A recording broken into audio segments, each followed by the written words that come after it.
பள்ளியுடன் மணக்கோலம் கொண்டு திருப்பரம் குன்றம் வாழ்கின்றவன் நீ தேவர்களை காத்திடவே வீரமுடன் வேலெடுத்து செந்தூரில் ஆழ்கின்றவன்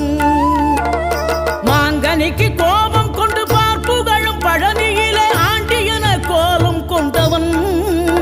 நீ தத்துவத்தின் சாரெடுத்து சுவாமி மலை எல்லையிலே தகப்பனுக்கு பாடம் சொன்னவன்